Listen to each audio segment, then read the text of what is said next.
Loud. Good times, good times. There's Jeff coming in. All right, so I want us to, I do want to transfer in, and I don't know how some of the other coaches have been doing this. I just want to start with a sort of a personal best. You can take something from the business if you like. You can take something from the home life if you like. But let's say in the last week, what is the best thing that that's happened in your life, in your business, and in your surroundings? So, Murad, you were the first one on the screen for me, so I'm going to start with you. Well, actually, I would say I think I found a really good DA very early in the gates. It was opportunistic, but they have a design background. They've sold window covering, so they have some in-home experience, and they're quite excited about joining at kind of the ground level and helping sort of build a business. So I haven't yet finalized it, but I'm getting quite excited about that. So I would say that's a pretty positive Nice, thing. nice. Greg, how about for you? Arlen, I would say the most exciting thing that happened early last week was I called a remediation company as a lead for a recommendation on whether or not to join a show that's here in the local market. And while we were talking, they started asking about what I did, and they went, "Oh my God, we just fired our third flooring company of the year. So we would like you to come by and sit down and talk to the owner right after the first of the year." So we've been Love it. trading texts and emails back and forth. So I've run into several of those, and I'm just now starting to get out there and really work my local leads. So that was quite satisfying. I love it. I love it. Aaron, how about for you, sir? Well, I've got a couple actually. I'm super relieved. I had two major rocks and got both of them knocked out last week. I did not have an office / warehouse space because there were zero available in my county, like literally nothing. And just happened to find one as I was driving past. She was putting the for lease sign up, and it's the ideal space and the ideal location. So super happy about that. And then running into a bunch of frustrations, hiring an office manager, and finally got my wife on board. So she's going to be the office manager. She's joining me in this. So everything's coming together. All right. Yeah. All right. Congratulations. Yeah, thanks. Good stuff. Sam, how about for you? I guess kind of a similar path as Aaron. I secured a warehouse space, kind of as a third party logistics partner of mine. This guy owns a moving company. He's got a huge warehouse, doesn't need all of it. It's like, hey, I'd love to, rent out a little corner for you. So I'm gonna leverage him. He's got forklifts, he's got employees. They're basically open 24/7. So I've got a spot to park materials that are not Shaw materials. And then should be confirming an office location today or tomorrow. So then I'll be ready to rock and roll with an official business address and everything like that. And I've been driving around in my unwrapped van, and friends and family are like, what's going on? What do you got going on? Every time I mention I bought a flooring company, they're like, hey, I've got this bedroom upstairs or basement that needs help. So got probably 7 friends in the neighborhood that can use some help with some sort of flooring. So I've got Go sell them. some hot Go leads get 'em. lined up. So I love it. I love it. exciting. Jeff, how about you? It's good week for me. So occupancy, filled out the go package form the other day. Forklift gets delivered tomorrow. I'm gonna start. Well, he mentioned remediation. I have the warehouse space that I have. I've got on one side is a restoration company that does everything except for floors. And then on the other side is a retiring remediation company, which they just found out is being replaced with another remediation company. So kind of like very fortunate positioning and, some major stuff happening. The one that's retiring, I purchased like all of their office furniture and stuff, desks, monitors, scanners and stuff like that. So like over the course of the coming week, I'll just be moving everything out of their office and into mine. That's fantastic. Yep. Good stuff. Adam. I got a few things. As you know, we're a resale. I was able to connect with the current owner and got most of his current samples that he had in his office. He's out of his office. He had his things in his garage. He just wanted to get rid of them. And so picked up all of his samples. He had some extra inventory and things from old jobs and one that got canceled. So we put that all in the storage unit, filled out the Go package, and we switched the business bank account to one that has Zelle. And so we're excited about that. I love it. So. I love it. Anthony. Yeah, similar to a lot of others. Got my warehouse this week. It's a joint office and warehouse, 1,700 square feet. So got the keys, starting to move into that, which is very exciting. Hired an office manager on Monday as well. So that's all confirmed, done the background checks, all good to go. So she starts January 1st. Got my contractor's license yesterday for Washington State. So that's another thing done. So I'm kind of moving through a lot of the bigger items on the list. That's fantastic. Get some of those big rocks out of the way. Good Yep. stuff. Jackson. We're moving along. We've got supposed to wire some money for our van and samples. We're purchasing a van from another franchise.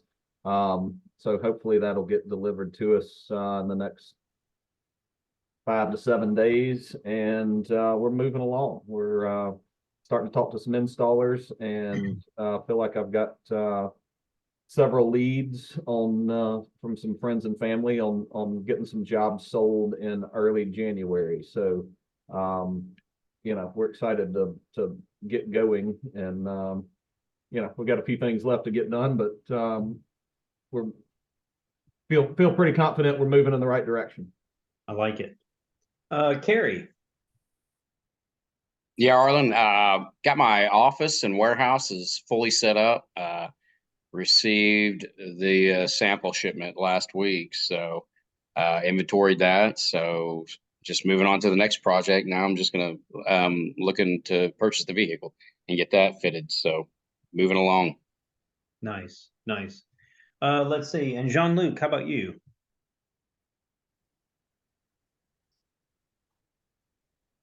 Jean-Luc drop off? I don't see him now. And he's not in the waiting room. Who's the 619 number? Down in California. What's up, Arlen? Oh, how you doing? Good. How about for you, sir? What's the update? We got a van. We got the new. It was old wrap, so I got a new wrap ordered. Really been working on compliance. California is really fun with that. So I'm waiting on my business license for the city of Carlsbad. But did pass the test and got all that license from the state, so that's all good. Next step is getting all the commercial insurance and all that kind of fun stuff is on the docket for this week.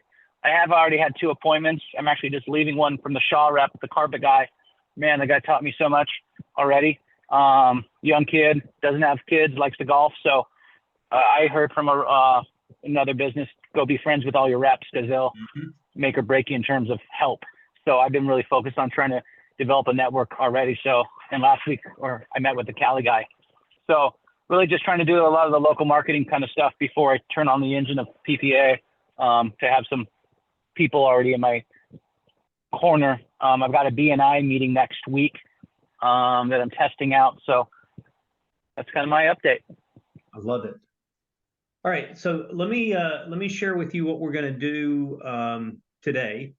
I have you. It's based on my clock. It's 1:11 Eastern time. I have you until about 2 o'clock, maybe about 5 minutes to 2. So in the next 45 minutes or so, we are going to spend some time talking about stairs. We're going to sort of get into the weeds a little bit on stairs. Now, forgive me if I'm as I'm presenting material, forgive me if it feels too basic for you, but I want to make sure that everybody at least is on the same level playing field. And if this is very basic, then great, it's very basic. But for those of you that maybe haven't seen this, then okay, it'll be something new. I want to dive into stairs, and then we're going to go into the tablet, and I've got my tablet hooked up so that we can see my screen. And I want to show you in the tablet what stairs looks like today. Now, I'm part of the technology task force, and over the last few months, the task force has been working very hard on bringing a new stair solution to the tablet. And that stair solution is probably going to be introduced at convention. That's what we're driving for, is to try to have this ready to go at convention, which means that by the time you open your business, there may be a new stair function inside the tablet. But I need to show you how it works today. One, because if you were to run out today and run an appointment for stairs, you need to know how it works today. And two, let's just say worst case scenario, the new stair tool is not ready by convention and it's ready sometime in February. Well, then when you launch your business, you've got to be able to know how it works. And the reality is, even with the new stair tool, you're still going to have the ability to do it the old way. And there's benefits of being able to do it the old way. That'll make sense when we dive into the details. So I've got you, and we're going to spend some focused time around stairs for the next 45 minutes or so. Roughly 2 o'clock, most of the time he's on 5 minutes or so beforehand, Scott Brown from StairTech is going to join us. StairTech is a partner of ours. They provide pre-finished stair treads. So if you were to do a floor for somebody in a particular hardwood, you went to Shaw and you found a hardwood that the customer really loves and they want their stairs to match, you can contact StairTech, and StairTech can provide you with treads that are exactly the same color that Shaw made the floors in. Okay, so it's a great way for you to get stairs done exactly to the same specs, the same colors and everything that your hardwood manufacturers did. Now, most of your luxury vinyl plank stair treads, Cali makes their own treads. Shaw makes their own treads. Most of the time, these companies that are making luxury vinyl plank, they're now making stair treads that match the floor. So you wouldn't necessarily need to go to a StairTech for something like that. But very, very few manufacturers make stair treads to match their hardwood floors. Okay, so it's a little bit of a niche. Yes, StairTech does have competitors. I don't mind sharing with you. Artistic Finishes is one of their competitors. There's others that are out there.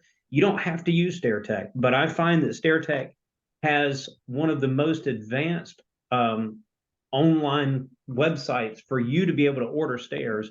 And the nice thing about it is that when you do the stairs on their tool, it already has your margin built into it. It already has a 50% margin built into it. So you could actually use the stair tool right there in front of the customer, and then and know that the price that you're showing the customer is a good price, and you're going to actually pay half of that. So having said that, let's dive into the world of stairs. And I don't yes, believe it's available in Canada though, right? StairTech. I'm not sure. That's a good question for Scott. That's a really good question for Scott. I mean, they're located in the US. I don't know if they ship to Canada or not. And if I'm not mistaken, Scott will actually be in Cancun with us. All right, let's share the screen. And as always, this is a lot better when it's a dialogue. So please stop me at any point, ask questions, interrupt. It's all good. All right. So maybe you know this, maybe you don't.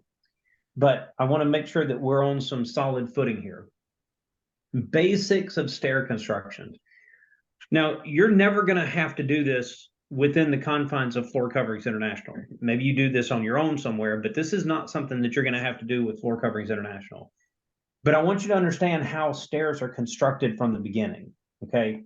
So you have a home that's being built, and the general contractor, the builder that's building the house, is going to start a set of stairs by putting in what are called stringers, okay? These stringers, if you look, it's basically like a 2x12 that's been cut into notches and then put on an angle. And this is the basic foundation of what that stair is going to be on the inside.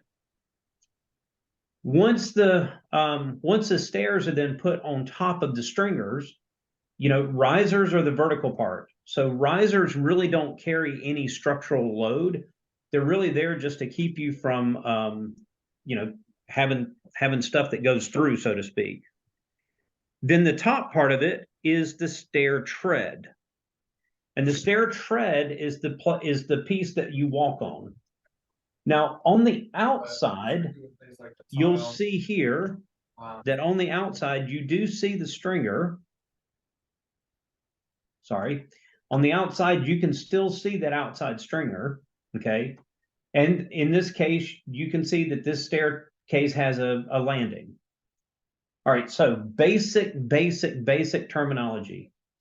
You've got the tread, that's the part you walk on. You've got the riser, that's the vertical part. And then the piece that's underneath that you don't really ever see is the stringer, and that stringer is a structural element that holds it all together. We're good so far? Everybody's happy, right? Okay. If you're not happy, you got to let me know. Okay, now we confuse matters. So when there's a staircase that's built so that both the left-hand side and the right-hand side of the stair tread is unfinished, in other words, it goes into the wall, right? This is what we call a boxed staircase. Okay, so I'm going to go back one. If you look at this stair tread, if I come all the way over here to the left-hand edge of this, this is open on one side, right? So that's going to end up being open. That's very different than what you see here. What you see here is that the edge of that tread is not finished. It wouldn't be finished on the other side as well. And this is what's considered a boxed staircase. Now you got to be careful because this is from the view of the tread. In other words, you might walk into a home where as the staircase goes up, yes, you can see spindles and it looks like it's an open staircase, but it's not really open because the tread actually, it butts right up against a little stringer going up, okay? So Sam's got the confused look. Let's just, I'm gonna I'm draw good. back. We're good? All right. So this would be considered a boxed staircase. Notice at the top of the stairs or where you get to a landing, there's going to be a nosing, and all of these are treads. Now, this is different than what we call, some people will call this upholstered on one side. Some people will call it has a left side return. Okay, so it's a return end. Some people will say it's finished. Okay, that's great. So here you've got an open stringer. On the other side, you've got a closed stringer. So it's unfinished on one side, but it's finished on the other side. Okay, now why would this be called upholstered? Well, imagine if you would that you're doing carpet on this, and where are the balusters? Where's all the spindles going to go? Well, all the spindles are right there on top of the tread, and your carpet installer would actually have to upholster the carpet around the stair, those balusters. Okay, that's why in the industry people will call this upholstered on one end, even if it doesn't have anything to do with carpet.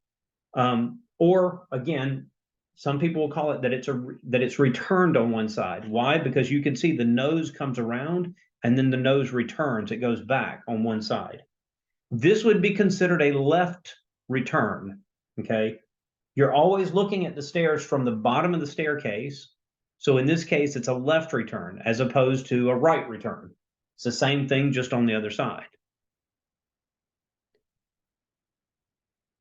Then you could have a staircase where it's upholstered on both sides. So let's take a look for a moment.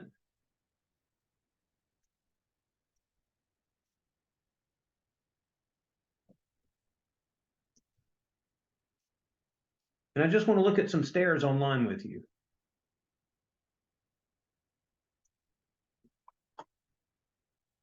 Google Images is such a wonderful tool. All right, so this very typical, I hope you guys can see this well. This is a very, very typical boxed staircase, right? It's closed on both sides. No problem with that whatsoever. It's closed on both sides, okay? If I look at a staircase like this one, this would be a left. If I'm looking at this, I'm not worried so much about this bottom section right now, just this part in here. This is what would be considered it's upholstered on the left-hand side, or it's got a left-hand return. Notice the right-hand side goes basically right into the wall. The left-hand side is open for everybody to see. Here's a good example of one that's, again, it's boxed on the left-hand side, but on the right-hand side, it's open. So again, even though there's no carpet here, you might hear somebody call this, it's upholstered on the right-hand side. Again, just because if you were to do carpet, you would end up having to weave the carpet in and around all those little spindles. Or you'll simply hear people say that it's finished on the right-hand side or that it's a right-hand return. Yes, from time to time, you will get into funky stuff like this. You're not going to see this very often because there's really nothing for you to do on this. I mean, floating stairs like that or something that's very, very custom work. You can get very ornate. What I wanted. You can get very ornate with stairs. You can do a ton of stuff with stairs. You can do carpet runners on stairs. There's a lot of different things that you can do with stairs. Questions about anything we've done so far?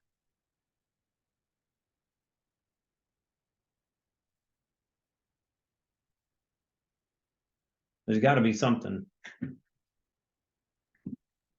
I'll right, Hey, ask I you. got one question Yeah. for you, Arlen. Why sometimes does it mention treads and other times retreads? Good question. So a true tread is almost an inch thick. Okay, it's about an inch thick, where a retread is a little over a half-inch thick. A tread is a structural piece that you would have to use. If I go back to this original picture here, if you're building stairs from scratch, what you would have to put on the top of this would be a tread, right? You would have to use a tread because you need the structural thickness, that 1 inch thick, to be able to support the load of people going up and down the stairs all the time, right? Once that's in place, though, let's say that the builder put carpet on these. Okay, great. This appears to be just a plywood, a pine board stair tread. This is probably not going to be a hardwood stair. So this is something that's probably going to end up with carpet over top of it. So if I rip the carpet off and the customer wants a hardwood staircase, I don't need to pull these old treads off. I can simply put a retread on top of it. And having that, they're normally like 5/8 of an inch thick. So it's just a little bit more than a half, right? So I can use that 5/8 inch thick retread and just put it on top of this because I don't need the structural element, right? It doesn't have to be strong enough to hold up weight. The original tread is still going to be there, but you could never use a retread on a brand new set of stairs because you don't have the structural strength. Makes So do you Oh, then put I- the retread on because you need something for the hardwood to connect to? Why can't The the hardwood retread, be? the retread is hardwood. That is your hardwood. Oh, I got you. Okay. so Okay. the tread is structural and the retread is cosmetic. That's right. Now, if you were to do it from scratch, the tread could be a hardwood tread, right? If you were building this staircase from scratch, you could get a tread that's a hardwood tread and you don't need a retread. But most of the time, if you go into a customer's house and you're pulling carpet off the stairs, 9 times out of 10, what you're going to find underneath is there's going to be a stair tread, and it's either going to be soft yellow pine or it's going to be an OSB tread, and you can't refinish that. You can't there's no refinishing that, but you can buy a retread and go over top of it. Oh, then how common is it for people to have some sort of a hard surface on the stairs, like be it a laminate or a hardwood or whatever, versus carpet? And I guess my question really is, because I've always thought about the kind of the danger of slipping on any kind of a smooth surface. But do you see a lot of people that don't mind that and just put smooth surfaces in there, or is that not very common? Yeah, I do see a lot of people that go in, they want to take the carpet off the stairs and they want to make a hardwood staircase because, if you look, a hardwood staircase just looks better. It's just visually, it looks better than a carpeted staircase, right? And it makes a big, bold statement. But Right. then it's oftentimes it's common for somebody to come back and want to do a stair runner. So you might end up going back to somebody's home and putting a carpet runner on top of the stairs for the exact reason that you mentioned. They did the Right. hard surface and now it feels slippery to them and they want a carpet runner. Okay. Now, here's where I have to be a little bit careful because I will freely admit that I'm a stair snob. For me personally, this is not a floor coverings thing. This is an Arlen thing. For me personally, I would either do carpet on stairs or I would do hardwood on stairs. And I personally don't like doing luxury vinyl plank on stairs. I don't like doing laminate on stairs. I don't like any of that stuff. For me, there's only two options. It's either carpet or hardwood. And the reason for that, there is a reason for that.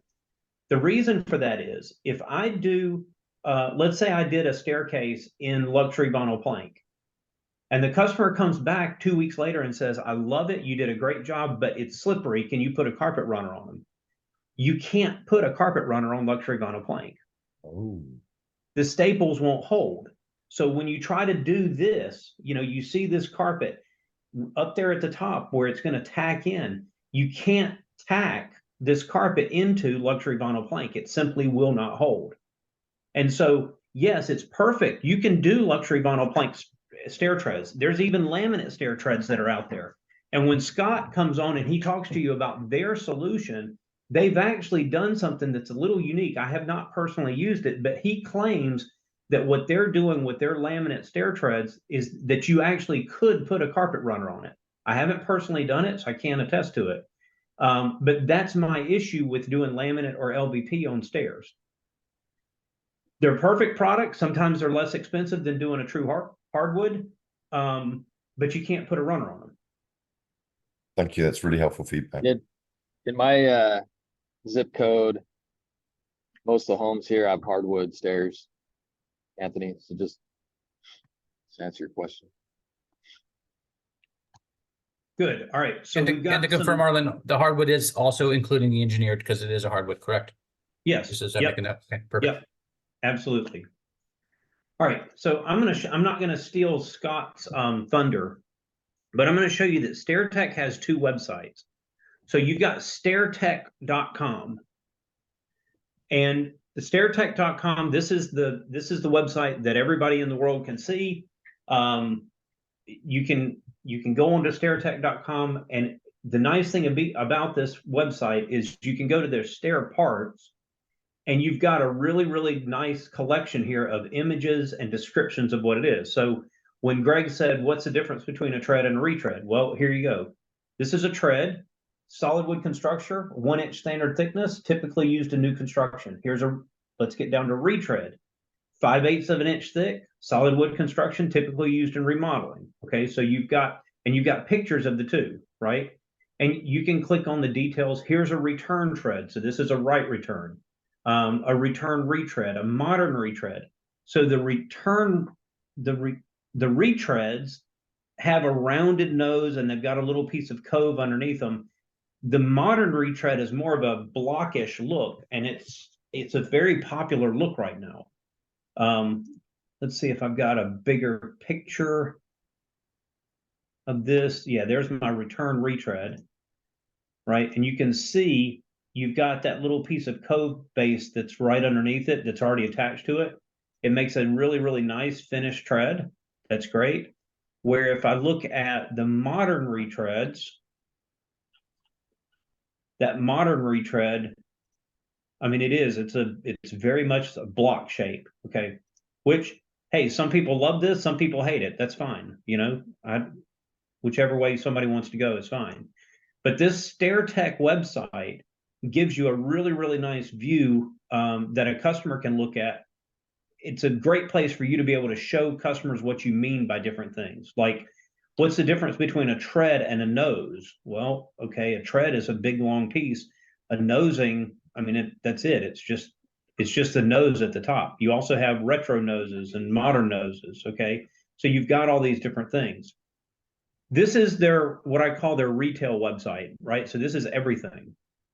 Once you have an account with StairTech, you will have access to this Order My Stairs website. And this Order My Stairs website, you have to have an account to be able to go in. But once you're in here, this is where you will go to basically build your staircase. Okay, so this is how you would do it. So again, I'm not going to steal Scott's thunder, but just to sort of give you a preview, if I were to come in here and say, I'm trying to quote a set of stairs, I can start a quote. I'm going to use pre-finished boards. Okay, so I'm going to pick a pre-finished board and I can pick a color. So I have just sold, I've just sold a hardwood floor using Hamlin hickory, and they went with a Three Rivers color. Okay, well, I can start searching for that color name, Three Rivers. And sure enough, Three Rivers is in their database. And it shows up twice because the Meridian Hamlin hickory, that's our board. It's in there under our name. Okay, great. So let me start a quote with that. And Scott's going to walk you through more detail of how this is done, but I can essentially say, I want this floor, I want a set of treads made that matches this floor exactly. And it makes it really, really easy. The customer picked this floor, and now you're matching the stairs to the floor. And you can pick, I need a, let's say I need a, oh, let's do this easy. I need box treads. Okay, great. No, I don't want treads. I want retreads. I need a box retread. Okay, good. And then I can start working through the quoting phase. And like I said, when I hit the quick quote button, you'll notice there's my 5/8 of an inch thick. It's 11.5 inches deep. That's normal. And then I'm simply picking the width. So when I measure a home, this is important to see. It's not like I need to know this is exactly 38.5 inches wide. Because they sell them in 6-inch increments. So I can buy a 36-inch one, I can buy a 42-inch one, a 48-inch one, a 60-inch one, and your installer is going to cut it on site to be the perfect size. You're just going to the next size up. So I don't need to measure down to the 1/8 of an inch when I'm getting stairs, because I know it's going to be in 6-inch increments anyway. And like I said, you can do this in front of the customer because that 131, your price is going to be half that number. Okay, it's got a 50% margin built in. Your price is half that number. Okay. Now, maybe it's shocking. $131. Yeah, it's $131. You're going to find that typically when you do a staircase, you're probably charging the customer $250 per step. Stairs are expensive. It's a great way to add to your average job size, but stairs are typically expensive when you do hardwood stairs. Now, just to confirm, if they were just going to do carpet, we just got the stair plain wood, and they want carpet back on it. We're not going through Stair Tech. That's right. Carpet, you're just going to do carpet. Yeah, carpet, simple. Perfect. Yep. This is only if you're trying to do a hardwood staircase. Great, thank you. All right, I'm going to switch over to the tablet. Arlen, yes. Arlen, just to make sure. So on average, it's $250 a step for hardwood installed. Yep. That's okay. I don't want to tell you what your cost is going to be. I will tell you that my cost, I would typically charge customers, depending on the size of the staircase. You know, if they were super wide, it might be more, but let's say to the customer, it was $250 to $300 per step. And that's pretty normal. Hey, Arlen, do they match up with any LVP or laminate colors? They do. But if you're doing LVP, I'm going to recommend that you go to the manufacturer to get the LVP tread. Got it. Now you can go to Stair Tech and say, yes, I know this is LVP, but I want a hardwood stair tread to match this LVP floor, and they can do that. Got it. Yep. So I just had a buddy do LVP in his house, and then he had stained and sealed on site hardwood treads. And okay, they can do it for you. To me, the benefit of doing it with Stair Tech is that versus doing it on site, there's nothing wrong with it. But when Stair Tech does it, they're going to do the polyurethane and they're going to UV coat it. And so you're going to get a harder polyurethane coating on it than what you can in the home. So you're going to get a lot of the benefits, scratch resistance and whatever on the stairs that you would get on the floor. You're going to get that from StairTech. You can't get that in the home. Now, Yeah, this is would I ever pretty stain awesome. one in the house? You better believe I would. We've done it before. I can show you pictures where we stained stairs in my garage. So yes, there's certainly a time and a place to do it on site versus doing it through a StairTech. But I just want you to know this is an option. Yep, absolutely. All right, let me switch over to the tablet for a moment.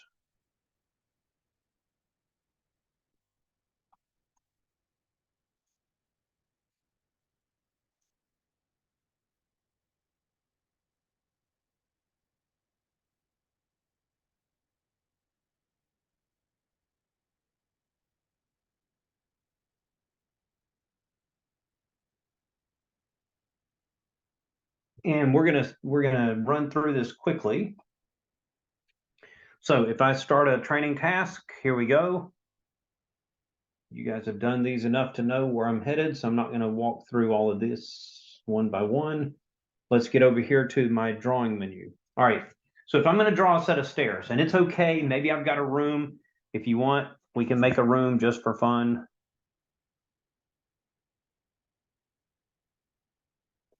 We can call this a bedroom. I don't know how you're going to get in and out of this bedroom. There's no doors, but it's fine. All right, so now down at the bottom left, there's a button that says stairs. So I'm going to hit the stairs button. And then I just touch the screen, okay? Now, like I said, this is the stair menu the way that it is today. I would anticipate in 1 month or less, there's going to be a new stair tool that will be optional. Okay, you'll have the ability to use this old method, or you'll have the ability to use the new method. So for today, we're going to learn the old method, since that's what we've got access to. So stairs name, that's fine. Number of stairs, I'm going to count the number of stairs. Width. So what is my, if you look at the screen right now, what is my default width? What is my default width? 48 inches. 4 feet, 0 inches. There you go. 4 feet, 0 inch. Be careful. 4 feet, 0 inches. The reason I make a point of this is because I've had people that have come in and they went and measured the riser, and they said that, well, my riser is actually 8 inches instead of 7 inches. All right. Does anybody see a problem with what I just did? That's 8 feet. That's so I don't know if this is the clown house and everybody walks around on stilts, but that's not right. So we're going to leave that at 7 inches and 0 feet. Okay. So every time you see two boxes, feet, inches, feet, inches. Most Now, of the time, are you measuring to the bottom of the tread, or are you measuring to the landing, the face of where you would step? that's a good question. I'm going to measure to the face of the step, because when you do the next riser, it's got to go there, right? So the reality is that riser height, you're rarely touching that anyway. Okay. Most of them are 7 inches or close enough. So I'm not worried about the riser height. I'm much more concerned about the width of the stair. So the overall width. So maybe this is, maybe we said that this one was 3 feet, 9 inches or something. I don't know. It is what it is. Okay, good. Stairs type. So you've got straight stairs and turned stairs. Turned stairs means that I don't like the word turned. I would much rather say curved stairs.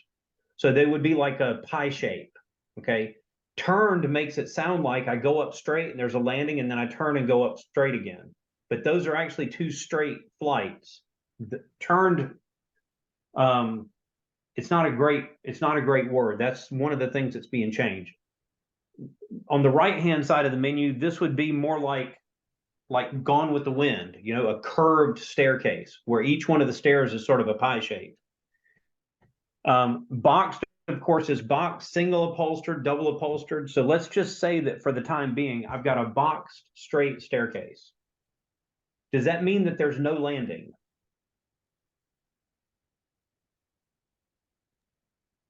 No, not necessarily. Yeah, not necessarily. There might be a landing. It might be that I'm going to go up 7 stairs and then there's a landing, and then I go up another 8 stairs or something. That's fine. Okay. So I'm going to leave this all together like this.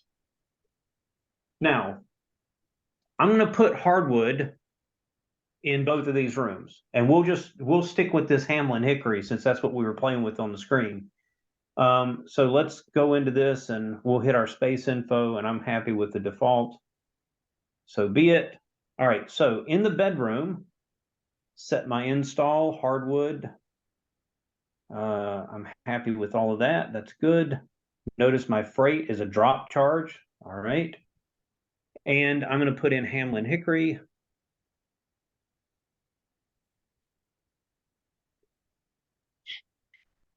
You may or may not have access to that yet, but there's my Hamlin hickory in the Three Rivers color.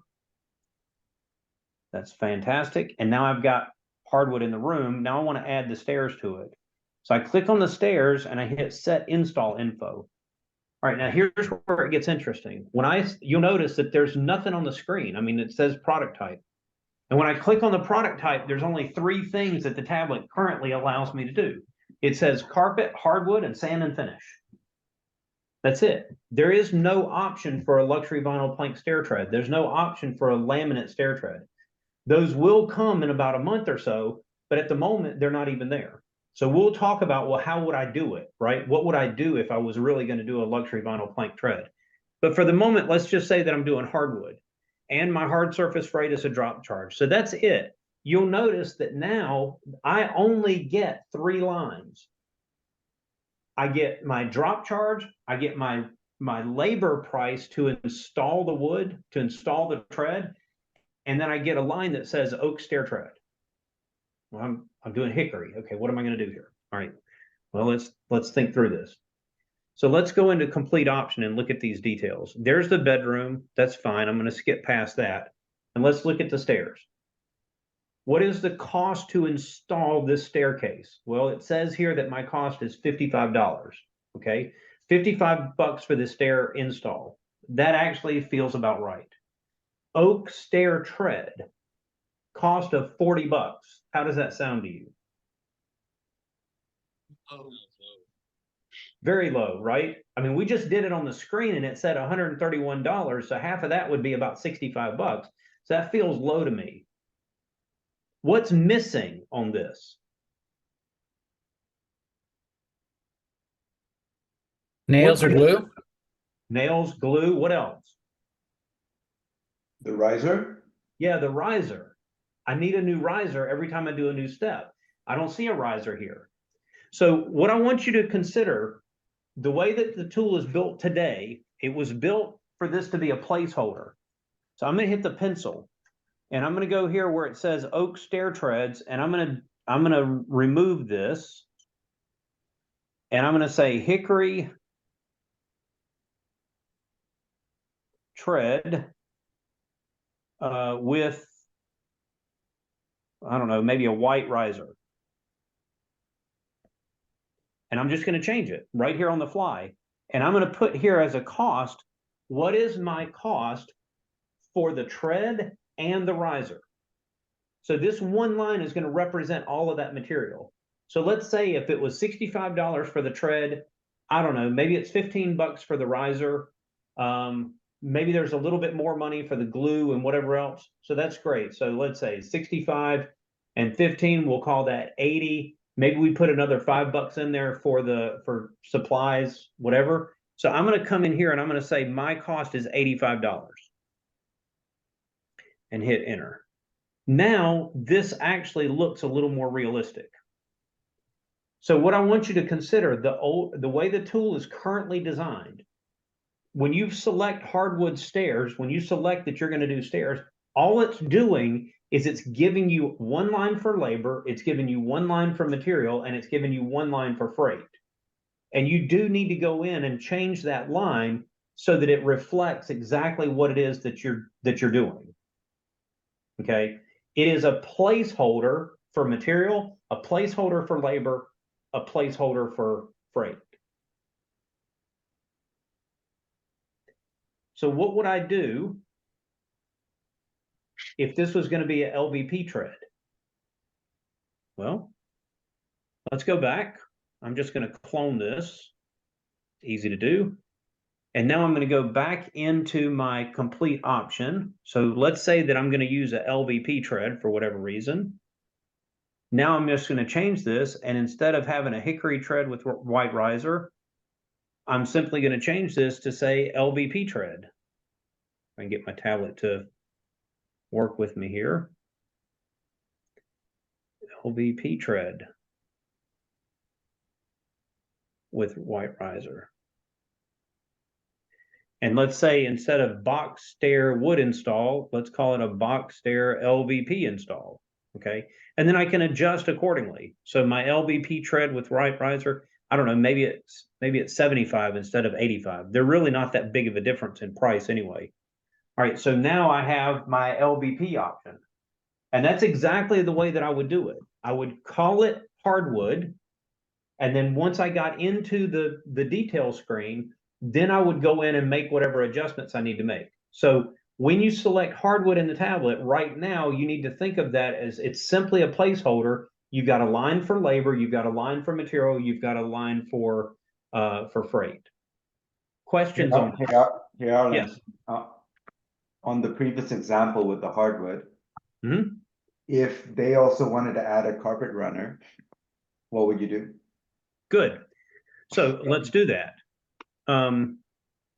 Let's go in here. And I could simply come into this stairs and I could select, what do I need for a carpet runner? I need the material for the carpet runner and I need the labor for the carpet runner. Okay. So if I were to add a line for carpet, so product type carpet, and I could pick whatever carpet it is that I'm going to use. Well, you know what? I'm going to use Winner's Choice because I know what that is. So I can pick Winner's Choice. I don't know, oatmeal, why not? Okay. And then same as product is fine, and add the item. And so what's that? What is that giving me? That's giving me 12 yards of carpet as if I was just going to carpet the whole staircase. Well, that's essentially what I'm doing with the runner anyway. 12 yards for 16 stairs. I might be able to get by with 10, but for the purpose of coming up with an estimate, sounds like a winner. I can then also add a carpet pad. And you know, whatever carpet pad is your favorite carpet pad. Let's see. Oh, what have we got in here? Let's see if Courage is in here. Yep, there we go. We can use carpet pad. And let's say we need the price to oops, sorry. We need to hit that plus button again, and we need labor to install carpet on the stairs.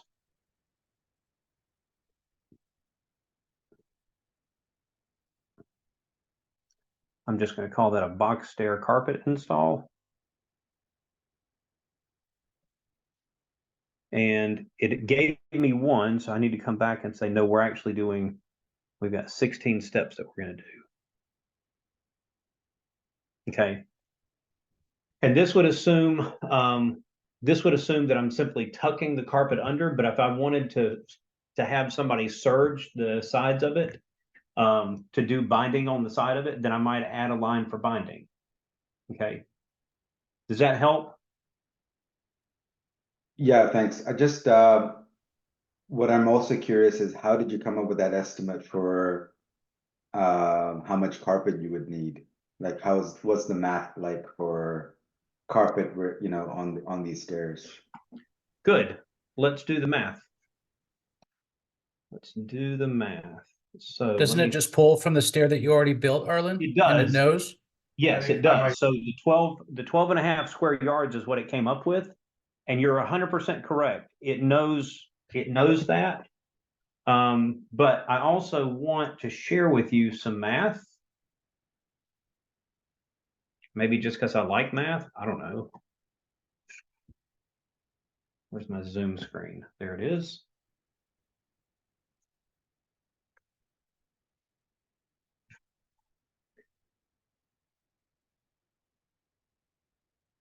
All right, so let's say that I want to do 16 stairs, right? I think it's important for you to understand how this works. All right, how much carpet do I need to cover one step? Well, I've got to go, let's just say I've got to go up the riser, I've got to go around the nose, and I've got to go all the way back. So what is that riser height? That riser height is roughly 7 inches. My total depth is normally about 11 inches. I need another inch or so to get around the nose. So if I said 7 plus 11 is 18, plus another couple inches, that's 20 inches. Are you guys okay if I just call that 2 feet? To include waste. Yeah, a little bit of waste, right? So I need 2 feet per step. Okay. So if I've got 16 stairs, well, that would make it sound like I need 32 feet. Okay, but does that mean that I'm going to go order a 32-foot piece of carpet? No, because it's in square yards. Well, okay, but regardless of that, if I were to buy a 32-foot piece of carpet, well, I don't need, all I need is like a 3-foot strip, right? Okay, well, that's the beauty of it. I'm going to buy carpet, I'm going to cut it into strips, and we're going to put those strips up. So how wide do you want your runner to be? Depends on how wide the step is. Okay, so we said this one was 3 feet 9 inches. So Greg, how wide do you want your runner to be? I'm gonna go 4 feet. Okay, if the step is 3 feet 9. No, that's pretty you less. want a little About 3 bit of- feet, so you got a gap on each side. Okay, you Show want off a that 1.5 inches hardwood. each side. okay, so what do we want to say? Aaron, 3 feet? Yeah, Okay, all right, so I need 36 inches. That's going to be my width per step. So we're just Right? doing a runner here. Yeah, just to do a runner. We're just going to do a runner, okay? The math works the same if I'm going to do the whole thing, but for right now, let's just think about a runner. So we're going to do 36 inches per step. How wide, it's a trick question, don't get caught. How wide is a 12-foot wide roll of carpet? 12 feet. Okay, see, you would think so, but it's not.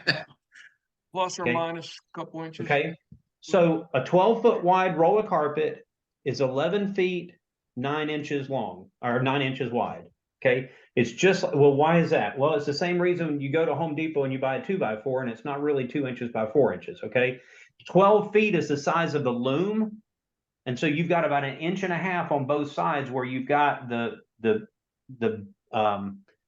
bottom layer of the carpet, but you don't actually have usable carpet there. Okay, so a 12-foot wide carpet, typically you can count on 11 foot 9. Okay, so what is 11 foot 9 in inches?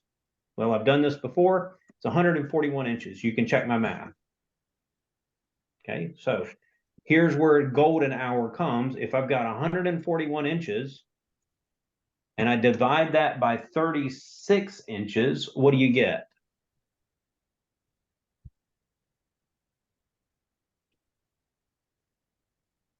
Yeah, I know I could do it for you, but I'm not going to do it for you.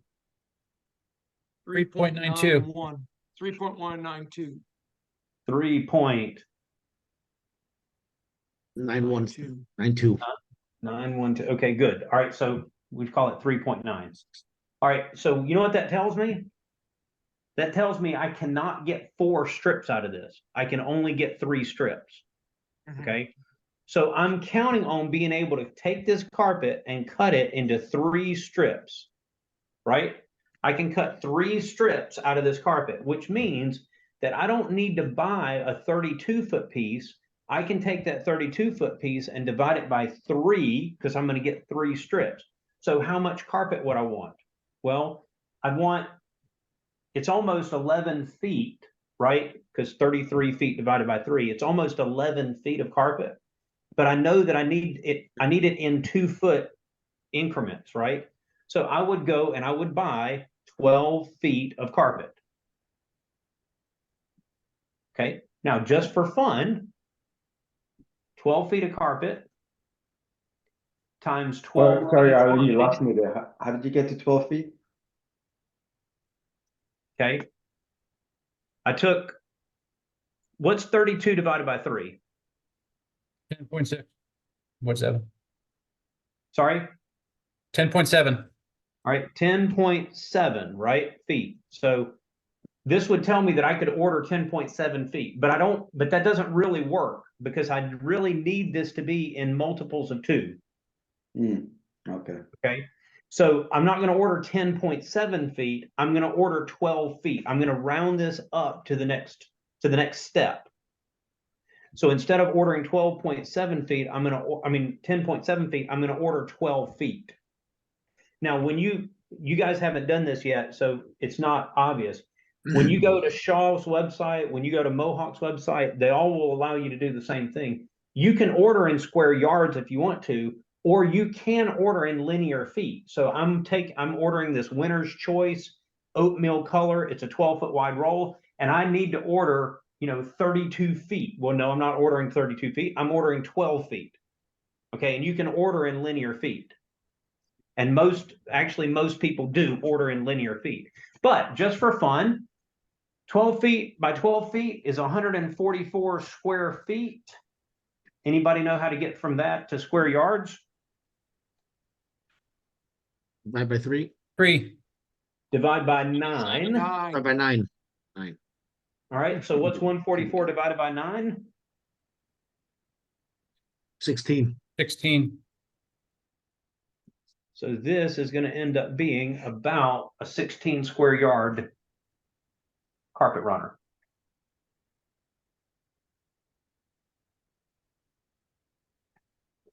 So that's the math. This was horribly done. I mean, you're essentially taking a 12 by 12 sheet of carpet clipped into 4 strips. In 3 strips. I can't get 4. I can only get 3 strips. Right? Yeah, 3 strips, 3 equal strips. Now, yeah. If you have a pattern, you have to be careful because you got to make sure that the pattern can line up. Okay. In this case, as long as you had a reasonable size pattern, I know that I've got a lot of room to wiggle around and make that pattern line up. But if you had a big pattern, let's say you had a big movie theater carpet and your pattern is like 40 inches wide, well, you've got to take that into account. A lot of the patterns you have in the van are 6 inches or smaller. So it's fine. Something like this, there wouldn't be a problem. You've got plenty of room to be able to slide one strip one way or the other because you want that pattern to line up going up and down the stairs. A common misconception is that people think that if I need 32 feet, I've got to buy a 32-foot piece of carpet. No, you don't. I mean, that's like a 90% waste, for crying out loud. You're going to cut that carpet into strips.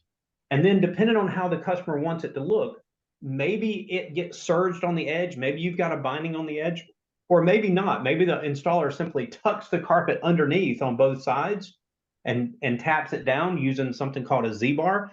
But maybe they just tap it down on both sides and the carpet is just rounded over on both sides. Okay. There's a ton of different ways to finish it on the edges. But what you need to make sure is that you've got enough carpet there for the installer to do this. And you'll recognize pretty quickly, for most normal staircases, a 12-foot piece of carpet, you'll come back to this same equation over and over again, and you'll come back to 12 feet because, unless you get so wide that now you have to go to 2 strips, if it's 3 strips and it's 16 stairs, you're always going to come back to 12 feet anyway. All right, Scott has entered. I'm sorry, go ahead. Go ahead. When you're doing labor for this stair runner with the tucking and binding and everything, is there a charge in InspireNet? Is there typically a charge in my price list manager for binding stair carpet? Not for binding. Binding is not in there. The just installing the stairs is in there. And most of the time your installers, if they're doing a runner, they're just going to charge you the same as if they were installing the stairs. So you don't need to make any adjustments. Right. But the binding, if you want it bound, then yeah, that's an extra charge that you need to tack on. And what is the estimation around the binding? Find a local binder that can do that. If you've got an old school carpet installers used to carry sewing machines in their van and they could do the binding on site. But a lot of the younger guys that haven't been in the game as long, they don't have those skills, and those are, so you would end up having to find somebody locally to get it bound. And it's per linear foot, whatever their charge is, a couple of bucks per linear foot. So Charlie, make sure I it'll be, understood this. it'll be 12 foot, the math is 12 feet times whatever they charge for that particular example. No, it would be 32 feet because you got to bind it all the way, and it's going to be 32 feet times 2 because you got to bind the left side and the right side. So you would end up binding 64 feet of carpet. Right. All right, let me let Somewhere that- Scott in. Yeah, go ahead, One Greg. quick- Is there a spot that we can have to ask these questions? I've got 2 jobs coming up that are gonna require stairs.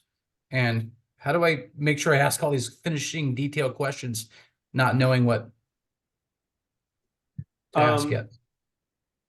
I mean, I hate to say it this way, this is part of the learning curve, right? So either grab a neighboring franchisee, or when you go, hit me in the group me or text me or whatever you need to do. Perfect. Thank you. Good stuff. All right, I'm going to Don't turn sell this over to stringers. Scott. Scott Brown is with I mean, that's true, StairTech. yeah. And Right. Scott, we've got people from all over the country here. We've even got 2 people from Canada. So I know one of the questions is, will StairTech ship to Canada? So that'll come up at some point. But Scott, I'm going to turn this over to you and let you get on with it, because I know you've got a hour packed full of fun waiting for us. All right, thanks, Arlen. Appreciate that. Yeah, I usually take the full hour, don't I? A lot of things to cover. Welcome, guys. Thanks for having me. I always, enjoy doing this. Once every other month, it seems, is what I've been doing for a few years now. But we really like the FCI franchisees. We really like helping and offering the products that we do for you and for your customers. So what StairTech does, I'm not sure how familiar anyone is, but what we do is we offer matching stair parts. And when I say stair parts, I mean specifically the stair tread and the stair riser. So if you're selling a floor to your customer, whether it's a wood floor or a vinyl or a laminate floor, we're able to provide a matching stair tread. So we've been with FCI now for at least 6 or 7 years, I think. So it's gone quite well. Some people come and go, but really enjoy the relationships that we've had with the franchises that are using our services. We have a program that I'm going to take up most of the time with, and what it is, it's a browser-based site, if you will, a quoting and ordering site that if you haven't received the login credentials for it yet, then you will soon. But it's a browser-based site that you log into and you quote and then actually place the order through the site for those matching parts. It's real easy to navigate, and I'll show you that here now. If I could share my screen. Let's see.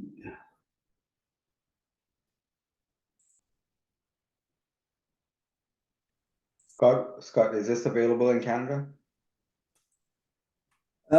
So yeah, we haven't really sold, just very little have we sold through Canada or to the Canadian franchisees. But let's look at it, and where it comes into play is the freight, and sometimes that might price you out of it. But we can certainly look at it, and we can certainly make that available to you, and you decide on if that freight is too expensive for you or not. But yeah, we have had very little, but some success in Canada. I think the Regina franchise has ordered from us, but yeah, we can dive into that, and I can answer those questions, maybe offline if we have to. So once you get logged in, and really it's the hardest part about the whole thing is getting logged in. But again, when you send in your credentials and your credit application, everything that we need to set you up as a customer we will send you an email from the Order My Stairs site, and then it's just as simply, you're just going to create a password, and then that gives you access. And again, it's browser based, so you can access the site from your phone or a laptop, really anything. So once you're logged in, this is the home screen. And again, it's quite simple really to navigate, but what we're Are looking. you sharing, Scott? We don't see your screen. Oh, I'm sorry. Let's. Thought I was.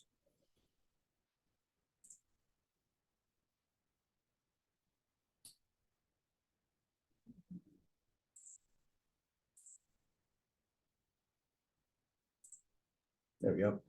Sorry. There you are. All right, so this is the home screen, and again, very easily to navigate. You'll see just different announcements that might pop up. You can always find our customer service email and our phone number here on the home screen. And then just going, through the top, I'll show you the information that's there for you. A lot of product knowledge, information there for you to learn. But really the action happens here on the home screen when you're going to start a quote. Most of the time, you're going to probably use that big start quote button.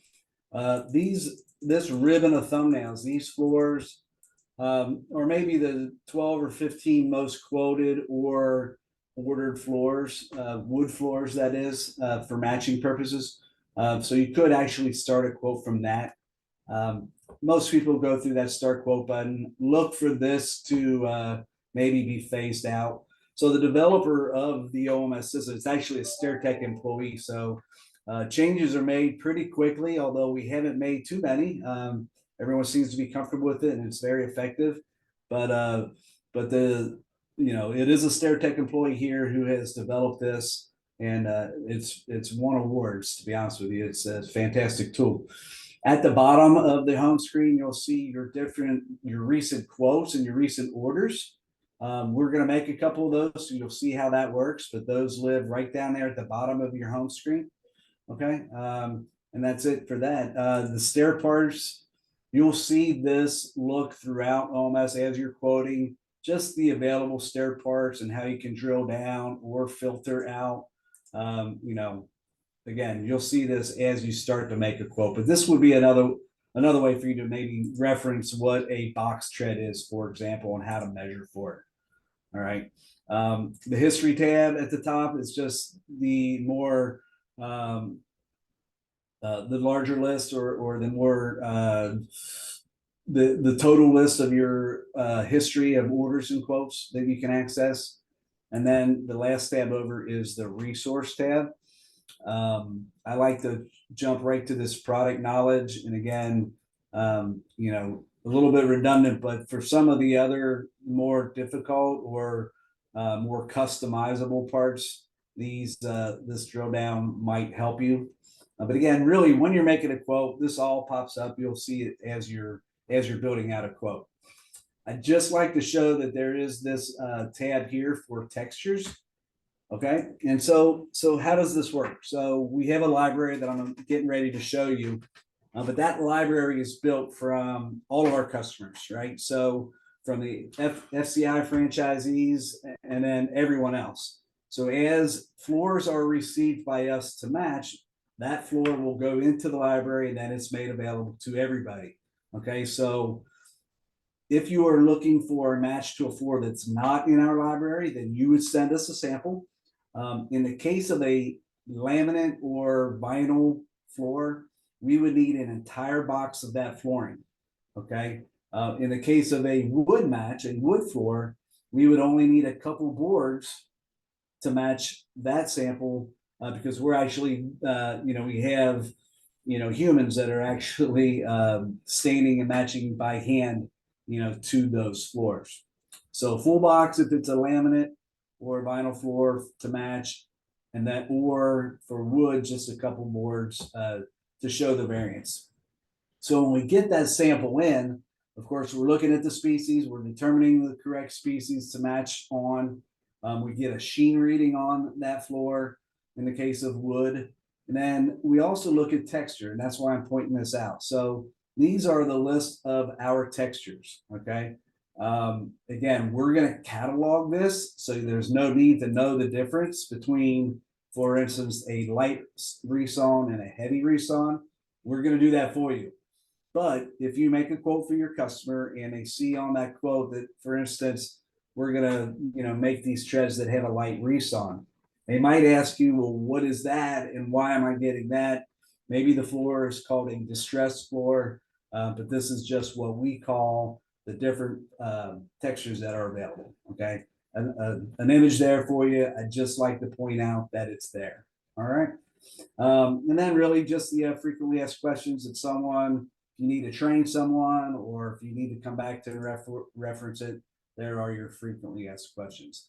And that's it. That's the scope of OMS. The real details, though, are when we start a quote. Okay, so real easy to navigate. And let's go ahead and start a quote. So you have your customer, maybe you're in their living room or you're trying to quote them, later on. You're going to come to this library, and this is where those floors live. So whether you are quoting unfinished stair parts, maybe you're working with a builder and they just want unfinished Brazilian cherry treads or hickory or whatever it is, you're able to order unfinished parts as well. Most of the time, I believe you're going to be looking for something that matches a pre-finished floor, whether it's that laminate and LVT floor or a pre-finished wood. All right, so let's start. Well, let's do one for the pre-finished wood. I'll click on that blue box and it takes us to our library. To date, we have matched over 15,000 floors.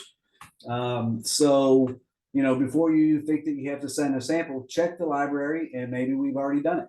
Now, of course, a lot of those have dropped off of the list. We really try to keep a fresh sample on hand. So, we will purge the library, maybe after 2 years, and then we will require a new sample. For instance, if you see there on that Three Rivers shawl, a sample is required for it. You can quote it, but we would need a new sample in that case for that particular floor. So on the left, you can see that you can filter by manufacturer. We do have your private labels in here. The Hemispheres and the Meridian are in here.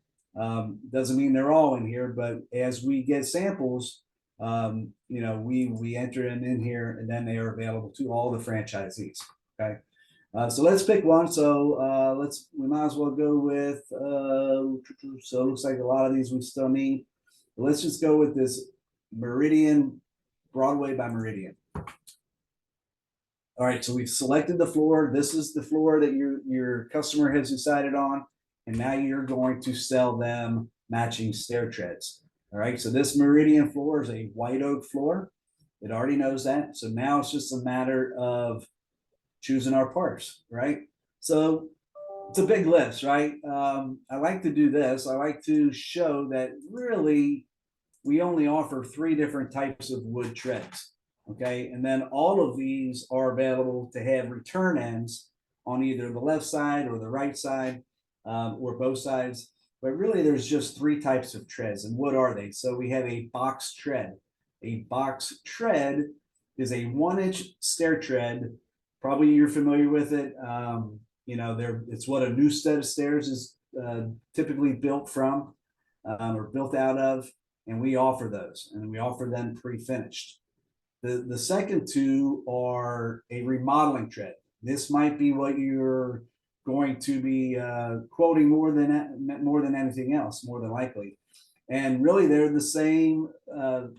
They are installed the same way. They're both a remodeling tread. You have the standard retread and a modern retread.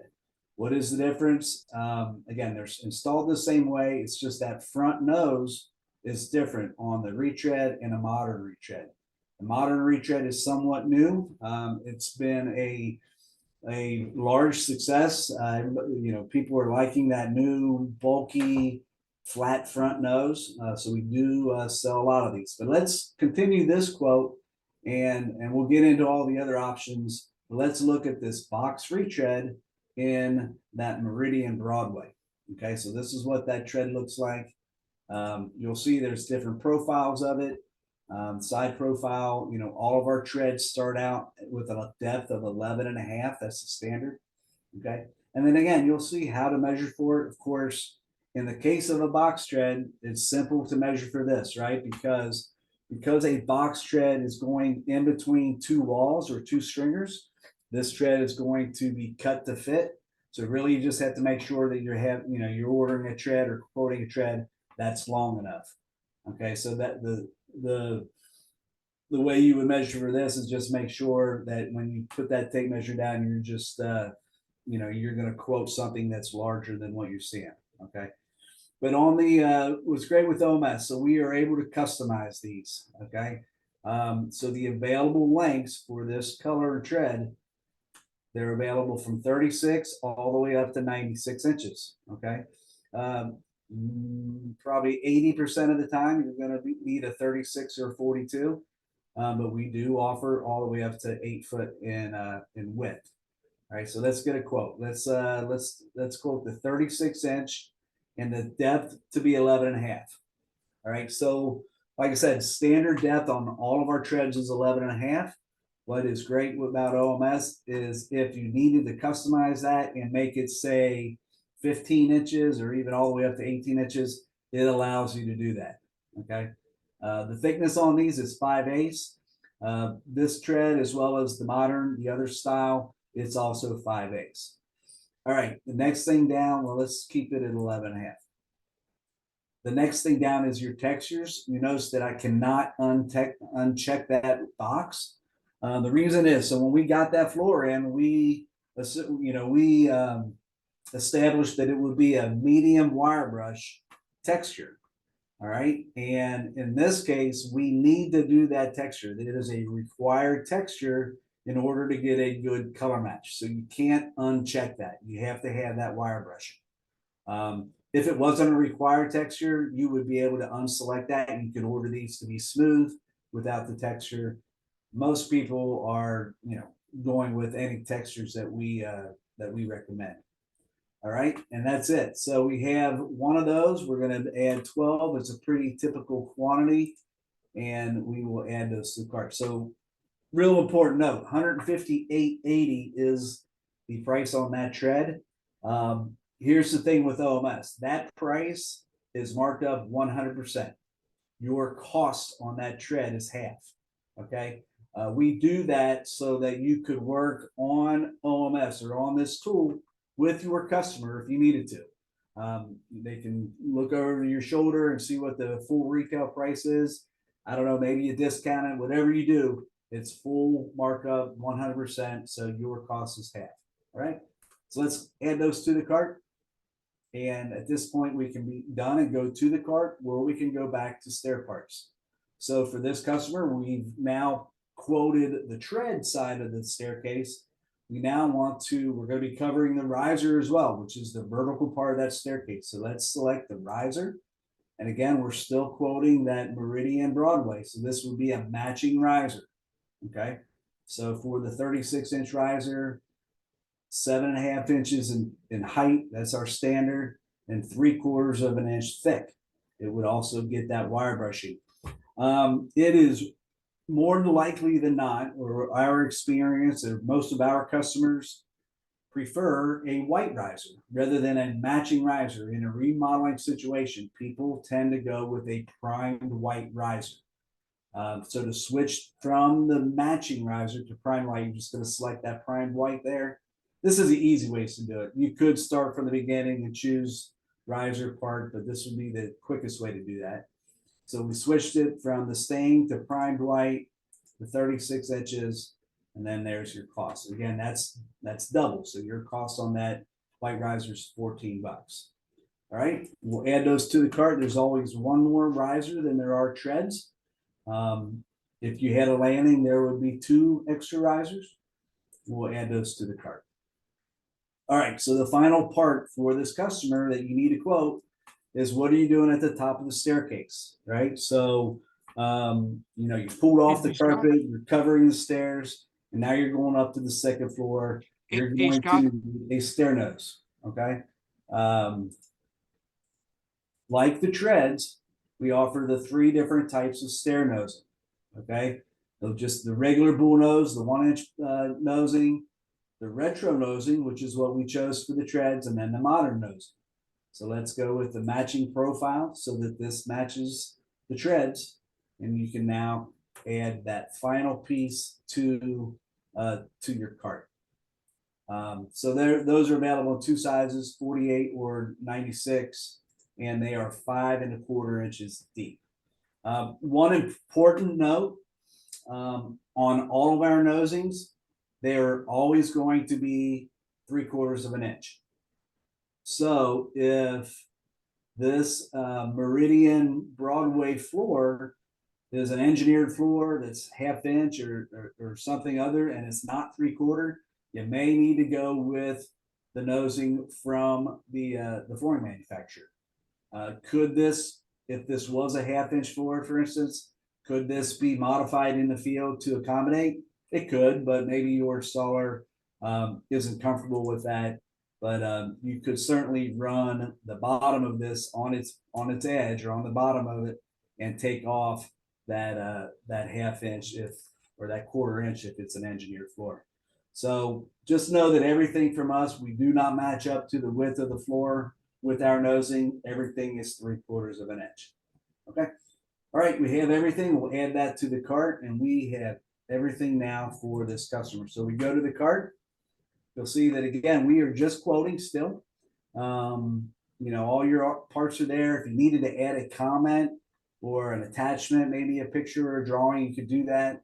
And then the ship to, if you need to edit the ship to address, that's available. And then we do ask that it's up to you to select the shipping type. Simply selecting the ship type, it's going to give you two options: FedEx Ground or FedEx Freight. In this case, the FedEx Ground is the lesser expensive one, and it'd be $88.93. Hey, Scott, is this being shipped to the customer site or to our warehouse or both? You can ship it to wherever you want. We leave that up to you. The default is going to be the address that we have for you in our system. But you will be able to see how you can edit this. You can edit that to be whatever you need it to be.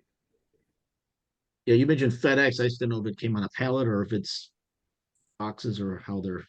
Yeah, so if you choose the FedEx Ground, it's going to come in boxes, typically 3 or 4 treads in a box.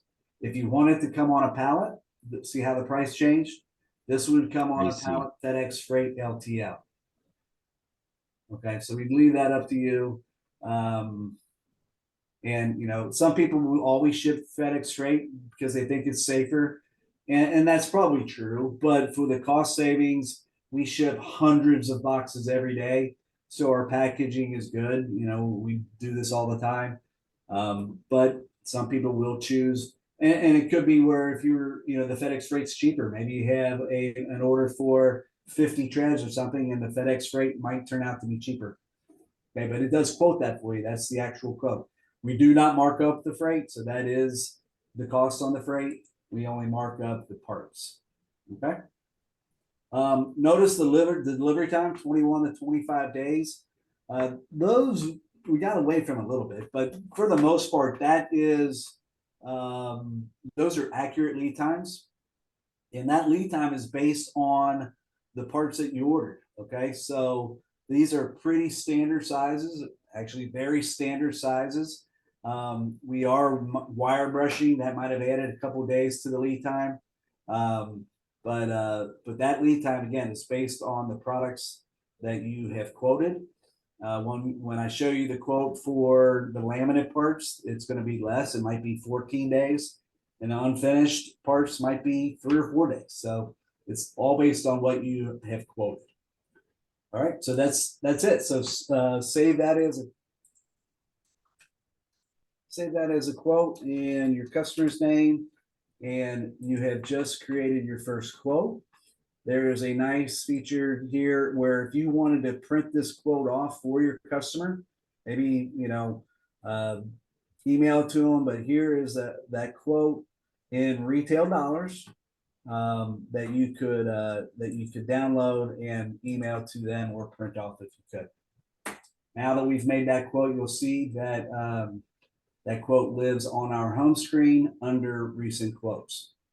You can tell I'm not very creative with coming up with fake names. It's always mine. Maybe get better about that.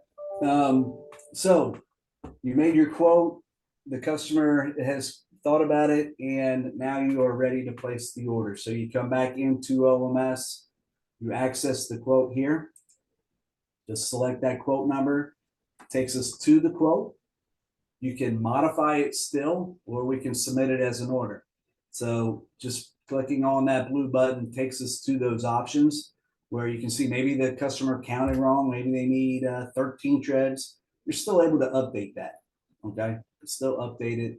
Maybe they decided they needed to get a different nosing. You can still remove that. Okay, and then it's just a matter of submitting the order. So let's just look at what we're doing here. So $2,400. What you're offering your customer, maybe it's something they hadn't even thought of. Maybe you're in there, quoting their floor, measuring their floor, and you just ask the question, well, what about the stairs? They may not have even thought about their stairs. So it's really a pretty easy sell. Carpet on stairs, as you know, is can be pretty ugly and pretty dirty. So these products with their 25-year warranty, it's a pretty easy sell.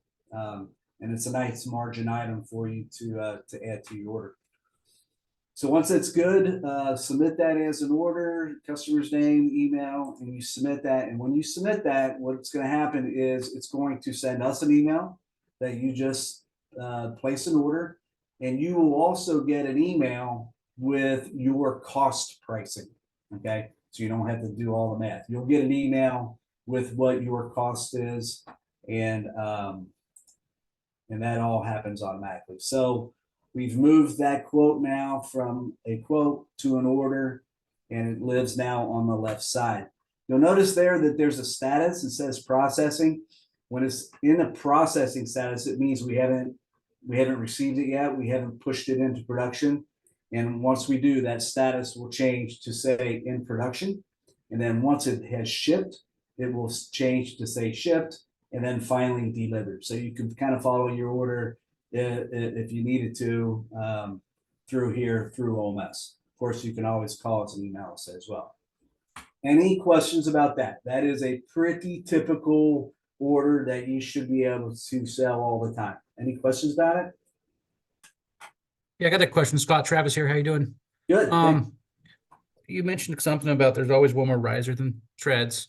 So I made a note of that, but what about the nosing? Why just one? Why isn't there more on the order that you did as an example? So the only nosing on a staircase, and when I say nosing, I mean the stair nose or landing tread. Some people call it a landing tread. Some people call it a stair nose. I may have called it nosing, but the tread itself already has a nose. What you're quoting here are full stair treads. The only non-stair tread that you need is at the top. When you get to the second floor, you need a landing tread or stair nose that marries up with the floor that's on the second floor.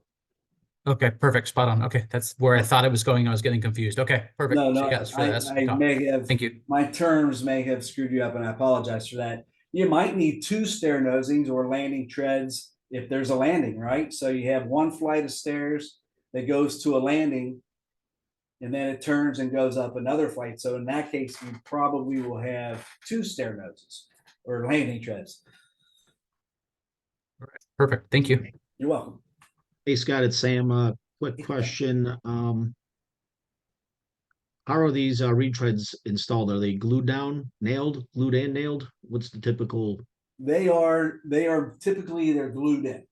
And I usually cover that at the end if you want to, and I'll show you kind of the way that we recommend them be installed, and we can then take some questions. Cool. And I'm almost to that. I know All right, sorry, jumping the gun. Okay, so let's so we saw wood. Let's look at laminate now. Okay, these are really popular.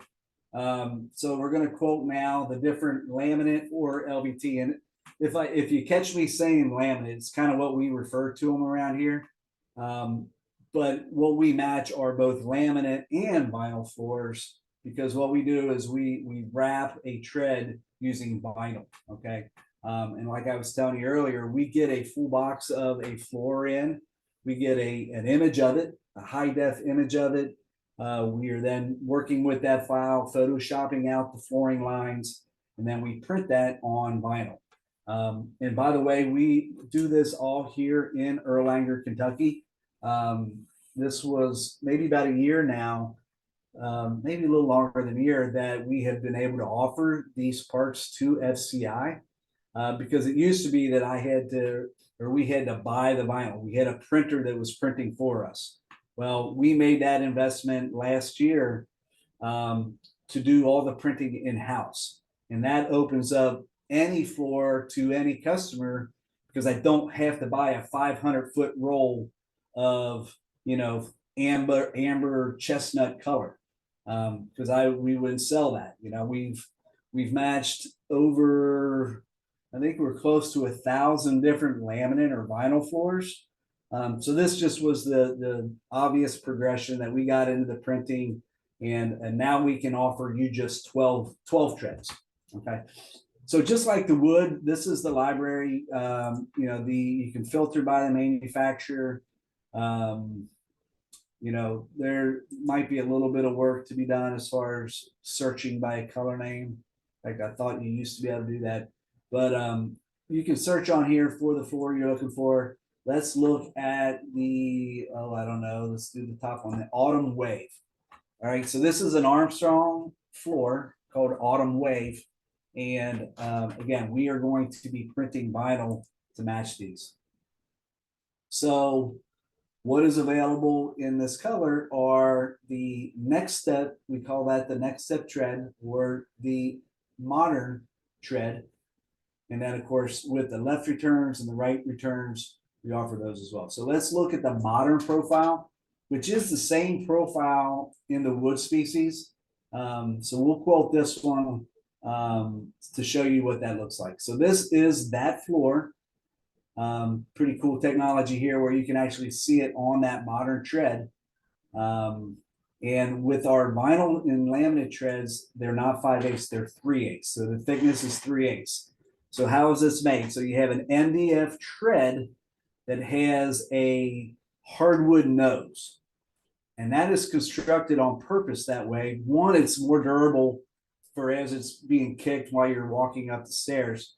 But it's also a feature that if the customer decided later or they want to put a carpet runner down these, that solid wood nose will hold a staple or a nail.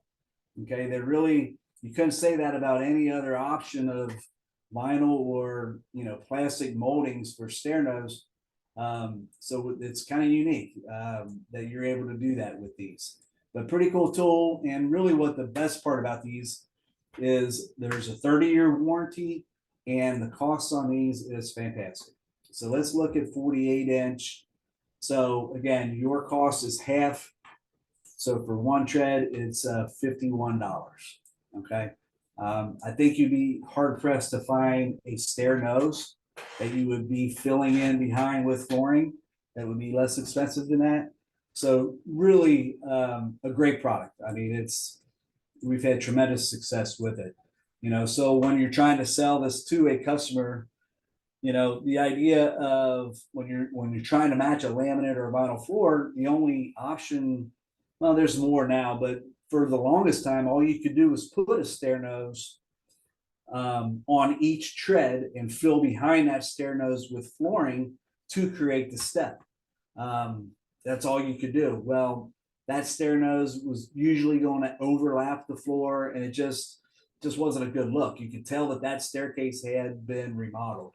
With a one-piece tread, they look, and they're so realistic in the way they look like wood.